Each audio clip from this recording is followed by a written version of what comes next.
उद्घाटन किए हैं, किस तरह का प्रोग्राम था?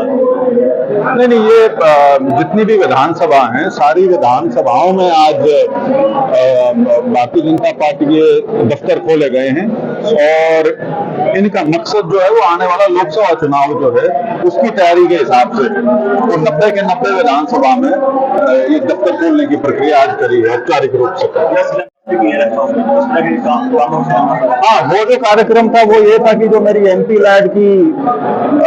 लैड के तहत जो करीब 17 काम हैं उनमें से कुछ ऐसे थे जो हो चुके हैं, कुछ ऐसे हैं जो अब शुरू हुए हैं, तो उनका शिलान्यास और उद्घाटन का वो कार्यक्रम था। वो सारा का सारा एक ही जगह कर दिया था, 17 गांव का था।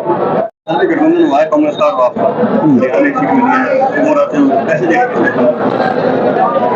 देखिए, हरियाणा के बारे में यदि मैं कहूं तो इस गठबंधन से स्पष्ट हो जाता है कि कांग्रेस जितनी मजबूत स्थिति में अपने आप को मान रही थी, वो अब धरातल पे उनको शायद पता लगा है कि वो स्थिति इतनी अनुकूल उनके लिए नहीं है और इसीलिए आम आदमी पार्टी के साथ उनको गठबंधन करना पड़ा। जबकि हम सबको पता ही है कि आम आदमी पार्टी का हरियाणा में फिलहाल तक कम से कम कोई जनाधार तो है नहीं, लेकिन उनको लगा होगा इससे कुछ फायदा हो सकता है तो किया है उन्होंने। फिर अपने आपको एंटी का हिस्सा बताया है और एंटी की मीटिंग होगी तो गठबंधन की चर्चा होगी, उसको लेकर किस तरह से देखते हैं? नहीं, देखिए, फिलहाल तो स्थिति ये है कि गठबंधन सरकार में तो है, लेकिन चुनाव के दृष्टिगत यदि मैं बात करूं तो उसमें तो अभी तक तो यही है कि बीजेपी 10 की 10 लड़ रही है और 10 की 10 यदि लड़ रही है फिर भी उसको अगर गठबंधन की संज्ञा देनी है तो ठीक है।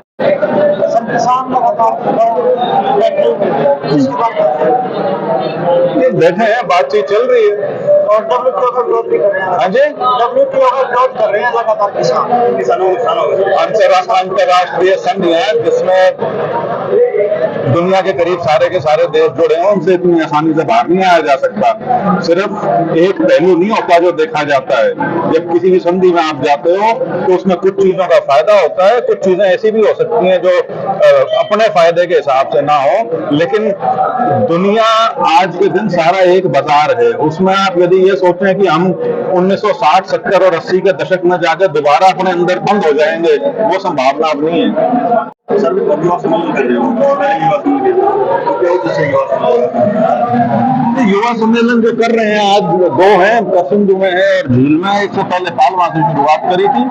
उद्देश्य ये है कि ज्यादा से ज्यादा जो युवा है वो सामने आए और जो एक राजनीतिक प्रक्रिया है उसका वो हिस्सा बने, ताकि जो हल्के में एक युवाओं की जो भूमिका होनी चाहिए राजनीतिक तौर पे उसमें वो भाग लें, यही मुख्य उद्देश्य है। 4.5 साल हो गए और हरियाणा के विकास को आप कैसे देखते हैं? 4.5 साल नहीं, 9.5 साल हो गए। हरियाणा को भी 9.5 साल हो गए। तो नहीं, मैं तो हरियाणा की बात तो बड़ी एक स्वाभाविक सी चीज है कि भाजपा का जो उद्देश्य रहा है वो है कि समान रूप से विकास कराया जाए और ये ना हो कि 1 या 2 जिलों में सारा का सारा विकास जो है वो दिखे और बाकी प्रदेश छूट जाए। तो उस रूप से ठीक है, लेकिन बहुत सी जगह हमेशा सरकार जो है वो लगातार निरंतर चलती हुई चीजें हैं, बहुत चीजें अच्छी हुई हैं और आगे और बेहतरी का बहुत स्कोप है और उसी कार्यक्रम के साथ भाजपा जो है वो तीसरी बार चुनाव में दोबारा से जाएगी इस बार। सर, अपराधी घटनाएं बढ़ रही है ना,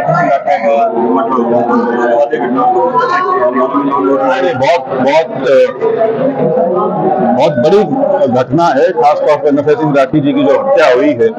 और मेरा हमेशा से मानना है कि सरकार का पहला दायित्व जो होता है वो कानून व्यवस्था की स्थिति को बनाए रखना होता है और मुझे विश्वास है कि इस पे हमारा जो पुलिस प्रशासन है वो काम कर रहा है और 2-3 लोग तो अरेस्ट भी हुए हैं और जितना जल्दी हो सके बाकी जो लोग इसमें संलिप्त यदि हैं उनको अरेस्ट किया जाए, उनके खिलाफ जो भी कार्रवाई है कानून के हिसाब से वो की जाए।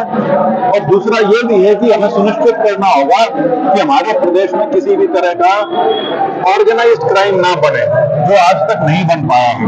लेकिन क्योंकि खासतौर पे एनसीआर का इलाका है, वहां पे इस तरह की प्रवृत्ति थोड़ी और क्षेत्रों से ज्यादा रहती है, तो सरकार को और खास तौर पे पुलिस को इसके ऊपर खास ध्यान रखना चाहिए कि ऐसी कोई भी शक्ति या ऐसी कोई भी प्रवृत्ति लोगों में ना बढ़े